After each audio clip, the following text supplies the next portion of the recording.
പ്രഭാകര. ഓ എത്തി എത്തി. ആ നീ ഇതവിടെ എന്തോ ചെയ്യുവാ? അല്ല അച്ഛൻ എന്താ വേണ്ടേ? ഓ മണി 4 കഴിഞ്ഞു. ഓ ചായ കിട്ടിയില്ലായിരിക്കും. അല്ല അറിയാൻ മേലായിട്ട് ചോദിക്കുക. അച്ഛൻ അങ്ങോട്ട് വന്ന് ഒരു ഗ്ലാസ് ചായ ഇട്ട് കുടിച്ചാൽ എന്താ കുഴപ്പം? രാവിലെ തുടങ്ങിയ പണിയാ, ഇതുവരെ മൂടറപ്പിച്ചുള്ള തിരുന്നിട്ടില്ല. ഒരു വേലക്കാരി ഇല്ലാന്ന് മനുഷ്യനെ ഇങ്ങനെ ഇട്ട് അങ്ങോട്ട് ഒഴിയരുത്. അതിന് ജോലിക്കാരെ പറഞ്ഞു വിട്ടേ ഞാനല്ലോ, നിന്റെ ഭാര്യയല്ലേ? അതിനാരാ കാരണക്കാരൻ? ആ അതിന് കാരണക്കാരൻ വെള്ളിയണ്ണൻ. അല്ലാതെ അഭിനന്ദന എന്റെ ഭാര്യ കുറ്റപ്പെടുത്തുന്നേ? അയ്യോ നിന്റെ ഭാര്യയെ പറ്റി ഒന്നും പറഞ്ഞില്ലേ? എടാ വെള്ളിയണ്ണൻ ചോദിക്കുന്നതല്ല അപ്പം വെച്ചു വളർത്തി കൊടുത്താ നിന്റെ ഭാര്യ എന്നല്ല, ഏത് പെണ്ണാണേലും ജോലിക്കാരത്തെ പറഞ്ഞയക്കും. ഏതായാലും പണത്തിലവര് കുറച്ചു നാളത്തേക്ക് ഇങ്ങോട്ടില്ല. എടാ ജലജയുടെ കല്യാണക്കാര്യം നീ പറഞ്ഞത് കള്ളത്തരമാണെന്ന് വെളിയണ്ണൻ അവിടെ ചെന്നപ്പോഴേ മനസ്സിലായി കാണും. അതിൽ ചൊറിയുന്ന വർത്താനം ഇപ്പൊ പറയരുത്. നിങ്ങൾ എല്ലാവരും കൂടെ ചേർന്ന് എന്നെ കൊണ്ട് ചെയ്തിട്ട് ഓ എന്താ മോളെ? അതെ വരുന്നു. ഒരു കാര്യം ഞാൻ പറഞ്ഞേക്കാം, എനിക്കിവിടെ കിടന്ന എല്ലാ പണിയും കൂടെ ചെയ്യാൻ പറ്റുകയല്ല. ഞാൻ ഇന്ന് തന്നെ പോയി ആ വേലക്കാരി ഞാൻ വിളിച്ചുകൊണ്ട് ഞാൻ തീരുമാനിച്ചിരിക്കുക. എന്താ അത് തീരുമാനിക്കേണ്ടത് നീ അല്ലല്ലോ, നിന്റെ ഭാര്യയല്ലേ? ഇതാരപ്പാ?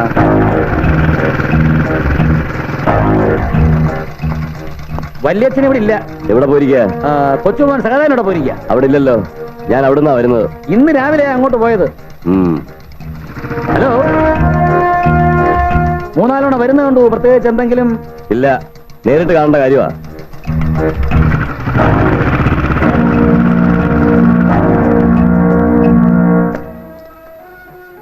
ഭൂമിപതേചിരം അഞ്ചിതാപം ജയിച്ചേണം ദേവദേവനെന്നും ഭൂമൗ ജഗസൗഖ്യം വളർത്തണം. പൊന്നമ്പുരാനെ ശ്രീപത്മനാഭ,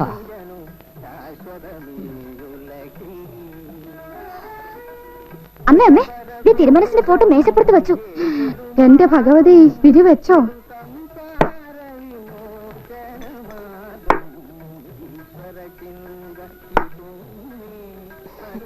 മേപ്പടി പഞ്ചായത്ത്. ചേട്ടാ അപ്പൂപ്പൻ വൈദ്യശാലയും തുറന്നു. അപ്പൊ കുറഞ്ഞത് 2 മാസത്തേക്ക് ഇവിടുന്ന് പടിയിറങ്ങുന്ന ലക്ഷണമില്ല. നീ എവിടെന്നെങ്കിലും പലിശയ്ക്ക് കുറച്ച് പണം കിട്ടുമെന്ന് അന്വേഷിക്കും. കൊല്ലണം ഇവള നീ, പല ജാതിയും അതിനില്ലൊരു ദോഷമെന്നു മാമുനി പറഞ്ഞപ്പോൾ മെല്ലവേ ചെറുതൊരു ഞാണൊലി ചെയ്തു. രാമനിൽ എല്ലാ ലോകവും ഒന്നു വിറച്ചാൽ അതു നേരം. ചെറു ഞാണൊലി കേട്ടു കോപിച്ചു നിശാചരി ചരിക വേഗത്തോട്.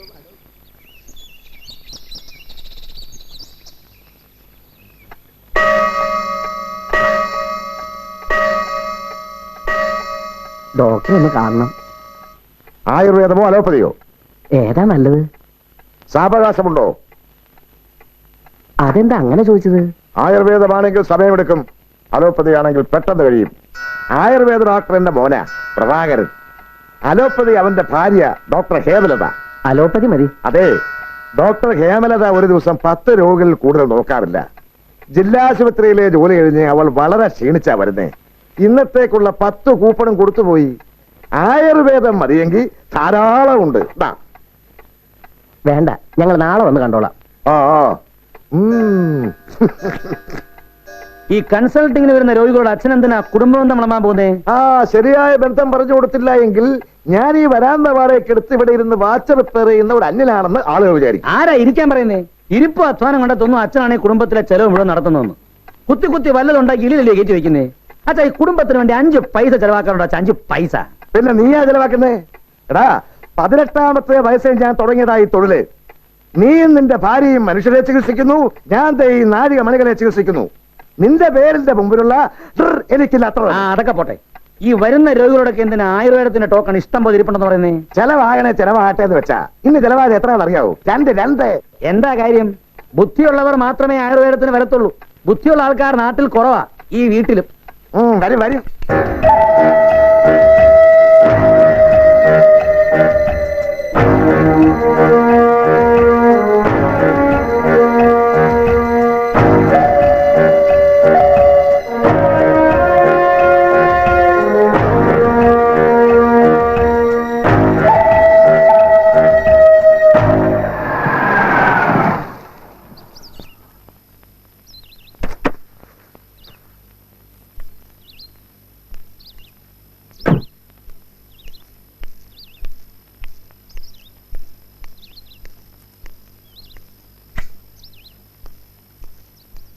നമസ്കാരം.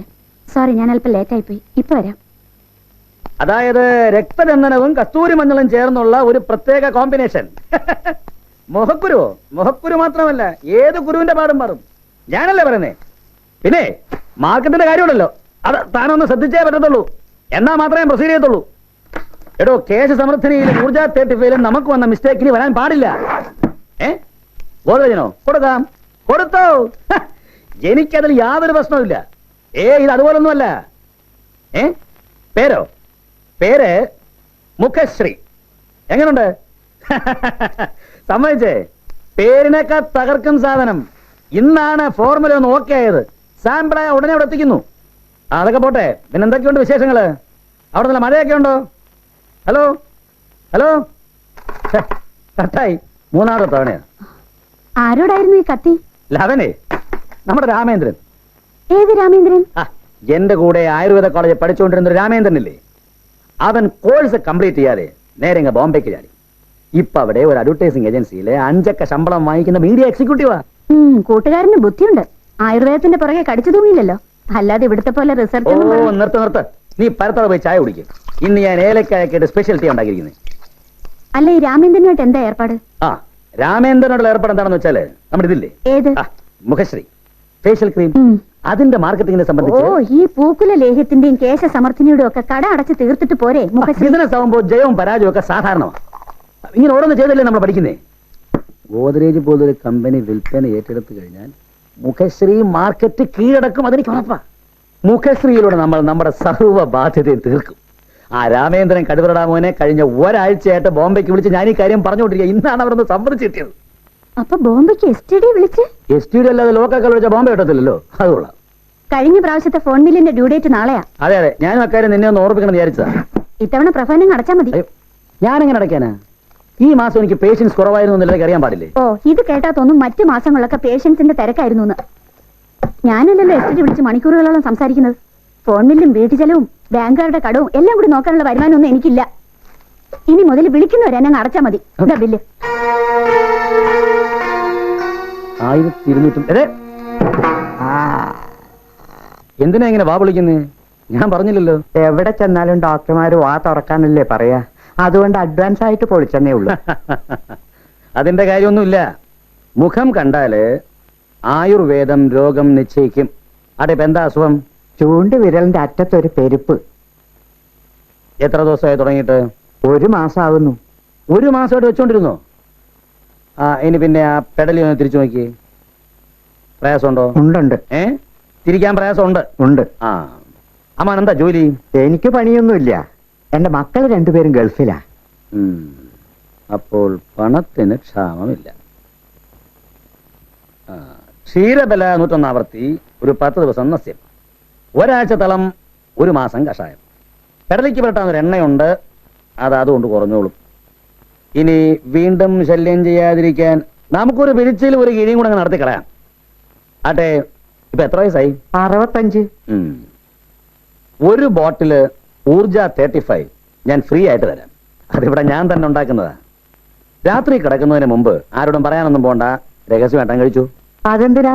എന്തിനാന്ന് ചോദിച്ചാൽ ആഗ്രഹങ്ങളല്ലാതെ പഴയ പോലെ ഇപ്പൊ ആരോഗ്യം തോന്നുന്നുണ്ടോ? ഇല്ല. ഇത് ദിവസവും ഓരോന്ന് കഴിച്ചാല് ഇപ്പോഴത്തെ ചെറുപ്പക്കാരെ പിള്ളേരെ മാതിരി അങ്ങോട്ട് ഒരു പുതിയ ജീവിതം കൈവരും. മനസ്സിലായി. ഇതിനെല്ലാം കൂടി എന്ത് ചെലവ് വരും? ഇതിനെല്ലാം കൂടെ 1250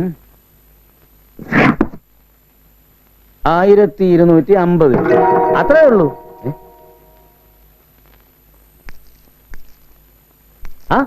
സഹദേവനോ? വാ, നിനക്കെന്താ അസുഖം? ദൈവം സഹായിച്ച തൽക്കാലം അസുഖമൊന്നുമില്ല. എന്റെ കുടുംബത്തിനോട് എന്താണ് ഇത്ര വൈരാഗ്യം? ബന്ധുക്കൾ തമ്മിൽ എന്തെങ്കിലും പ്രശ്നങ്ങൾ ഉണ്ടായിട്ടുണ്ടെങ്കിൽ അതങ്ങ് പറഞ്ഞു തീർക്കണം. അല്ലാതെ സ്നേഹം നടിച്ച് പ്രതികാരം വീട്ടുന്നത് അന്തസ്സുള്ള തറവാട്ടുകാർക്ക് യോജിച്ചതല്ല. ഇരിക്കേ പറയട്ടെ.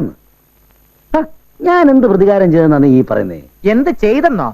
എന്തിനാണ് കള്ളം പറഞ്ഞ അപ്പൂപ്പനെ അങ്ങോട്ട് അയച്ചത്? വലിയ ചെമ്പിന് അവിടെ നിൽക്കേണ്ടത് എന്ന് ഏത് പീനൽ കോഡിലാ പറഞ്ഞിരിക്കുന്നത്? 892 പൂർണ്ണചന്ദ്രനെ കണ്ട മനുഷ്യനാ. ഏത് നിമിഷവും എന്തും സംഭവിക്കാം. ഇവിടെ ആവുമ്പോ 2 ഡോക്ടർമാരുള്ള വീടല്ലേ. ചേടാ സഹദേവ, വല്യച്ഛനെ ഇവിടെ നിർത്തുന്നതിൽ സത്യം പറഞ്ഞാൽ എനിക്ക് യാതൊരു വിരോധമില്ല. മാത്രമല്ല എനിക്ക് വലിയ ഉപകാരിയുമാണ്. ഞാൻ ഉണ്ടാക്കുന്ന ഈ മരുന്നുകളെല്ലാം ആദ്യം പരീക്ഷിച്ച് നോക്കുന്നത് മൂപ്പരില്ല. എന്ത് കൊടുത്താലും അങ്ങ് കഴിച്ചോളും. നല്ല ക്ലീൻ ബോഡിയല്ലേ, ഇമീഡിയറ്റ് റിസൾട്ടും കിട്ടും. പക്ഷെ അതല്ല പ്രശ്നം. ലതയ്ക്ക് വല്യച്ഛനെ കണ്ണെടുത്താ കണ്ടുകൂടാ. എന്തിനാ നമ്മുടെ ആൾക്കാരെ മറ്റുള്ളവരെ കൊണ്ട് വെറുതെ വഴി നീ പറയുന്നതിൽ യാതൊരു ന്യായവുമില്ല സഹദേവ. എന്റെ വല്യച്ഛനെയാണെന്നുള്ളൂ, നിന്റെ അപ്പൂപ്പന. എന്റെ അച്ഛനെ ഞാൻ നോക്കുന്നില്ലേ, അതുപോലെ നിന്റെ അപ്പൂപ്പനെ നീയും നോക്കണം. മാത്രവുമല്ല അങ്ങേര് വീടും പറമ്പം നിങ്ങളുടെ പേരിലാണല്ലോ എഴുതി തന്നിരിക്കുന്നത്. അതൊക്കെ ശരിയാ. അപ്പൂപ്പനെ അവിടെ നിർത്തുന്നതിൽ എനിക്ക് യാതൊരു വിഷമവും പക്ഷെ അടങ്ങി ഒതുങ്ങി കഴിഞ്ഞുകൂടണ്ടേ? അത് ശരി. അപ്പൊ ഞങ്ങൾ അങ്ങ് സഹിച്ചേക്കണം.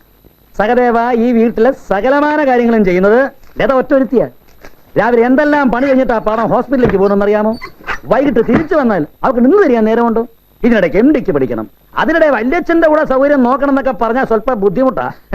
കഷ്ടം. എന്തിനാ ചിറ്റപ്പ ഇങ്ങനെ ഭാര്യയെ പേടിച്ച് ജീവിക്കുന്നത്? നീ ഒന്ന് കെട്ടി നോക്ക്, അപ്പൊ അറിയാമടാ മോനെ. ദേ, ഈ ടൈപ്പിലുള്ള മോനെ വിളി വേണ്ട. ഇത് ഞങ്ങൾ ദിവസവും കുറഞ്ഞത് 100 പ്രാവശ്യമെങ്കിലും വാടിയും പ്രതിയും മാറി മാറി വിളിക്കുന്നതാ. അതാ. അപ്പൊ മേല നീ എന്നെ ചിറ്റപ്പനെ വിളിക്കണ്ട. നിന്നെ പോലൊരുത്തിന്റെ ചിറ്റപ്പനാകാനുള്ള പ്രായമൊന്നും എനിക്കായിട്ടില്ല.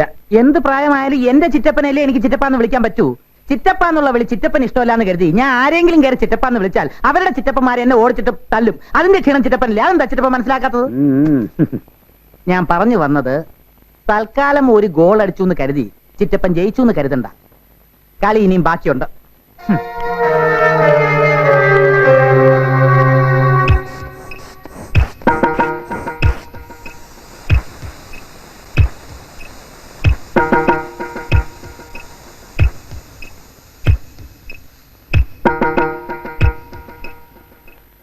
എന്താ ചേച്ചി ഇത്? BP വളരെ കൂടുതലാണല്ലോ. കൂടിയില്ലെങ്കിലേ അത്ഭുതമുള്ളൂ. അതെന്താ, കുറച്ച് തന്ന മരുന്നൊന്നും കഴിക്കാറില്ലേ? മരുന്നൊക്കെ കഴിക്കുന്നുണ്ട്. പക്ഷെ മനസമാധാനം മരുന്ന് കടയിൽ മേടിക്കാൻ കിട്ടുമോ? ചേച്ചിക്ക് എന്താ അത്രയ്ക്ക് മനസമാധാനക്കേട്? ഇടി ഭയങ്കരി. ആ കിളവനെ അങ്ങോട്ട് കെട്ടിയെടുപ്പിച്ചിട്ട് നീ എന്റെ മുമ്പിൽ നാടോ അഭിനയിക്കുക. എന്താ ചേച്ചി? അച്ഛന്റെ കാര്യം ഓർത്തിട്ട് എനിക്ക് ഒരു തഞ്ചോ ഇല്ല ഹേമേ. 1000 പൂർണ്ണയന്ത്രനെ കാണുന്നതിന് മുമ്പ് എന്തെങ്കിലും സംഭവിക്കുമെന്നാ ഇപ്പൊ എന്റെ പേടി. ഏയ്, ചേച്ചിയുടെ വീട്ടിലേക്ക് വരുന്നതിന്റെ തലേന്ന് ഞാൻ കംപ്ലീറ്റ് ചെക്കപ്പ് ചെയ്തല്ലേ. BP ഇല്ല, കൊളസ്ട്രോൾ ഇല്ല, ഷുഗർ ഇല്ല. ഈ പ്രായത്തിൽ ഇത്രയും ആരോഗ്യമുള്ള ആളെ കാണുന്ന തന്നെ അപൂർവ. ഓ, ഇപ്പോഴൊന്നും കാണത്തില്ലായിരിക്കും ഇല്ലയോ? എവിടുന്ന്? പുള്ളിക്കാരന്റെ കുടുംബത്തിൽ എല്ലാവർക്കും ദീർഘായുസല്ലേ. വല്യച്ഛന്റെ അച്ഛൻ മരിച്ചത് 98ാമത്തെ വയസ്സിലാണത്രേ. 108 കഴിഞ്ഞിട്ടാ മുത്തശ്ശൻ മരിച്ചത്. അയ്യോ. അച്ഛൻ എപ്പോഴും പ്രഭാകരന്റെ വീട്ടിലെ കാര്യം പറയാനേ നേരമുള്ളൂ. ഹേമയും മോളെയും പറ്റി പറയുമ്പോ നാക്കി തേനോറും. അത് ചേച്ചി ചുമ്മാ പറയാ. ഞങ്ങളോട് അത്രയ്ക്ക് സ്നേഹം ഉണ്ടെങ്കിൽ വല്യച്ഛൻ എന്താ ഞങ്ങളുടെ വീട്ടിൽ നിൽക്കാത്തെ? അയ്യോ, വന്നാൽ ഉടനെ അവിടെ നിർത്തി പൂജിക്കല്ലേ മൂദേവി. പിറ്റേ ദിവസം അടിച്ചിറക്കും. ഞങ്ങളുടെ വീട്ടിൽ 2 ദിവസം നിന്നാ മതി. ഉടനെ വല്യച്ഛനും മരുമകളെയും കൊച്ചുമക്കളെയും കാണുമെന്ന് വാശി തുടങ്ങും. എത്ര വന്നാലും ചേച്ചിയും മക്കളും കഴിഞ്ഞുള്ള ബന്ധമല്ലേ ഉള്ളൂ ഞങ്ങളോട്. അതുകൊണ്ടാ ഞാൻ ഞങ്ങളുടെ വീട്ടിൽ നിൽക്കാൻ നിർബന്ധിക്കാത്തത്. പക്ഷേ അച്ഛന്റെ ശരീരമേ ഉള്ളു ഞങ്ങടങ്ങ്, മനസ്സ് നിങ്ങടങ്ങ്. ഇന്ന് രാവിലെ അങ്ങോട്ട് വരണമെന്നും പറഞ്ഞോണ്ട് ഇറങ്ങിയതാ. ചൊവ്വാഴ്ച ആയതുകൊണ്ട് ഇന്ന് പോകണ്ടാന്നും പറഞ്ഞ് പിടിച്ചു നിർത്തിയത് ഞാനാ.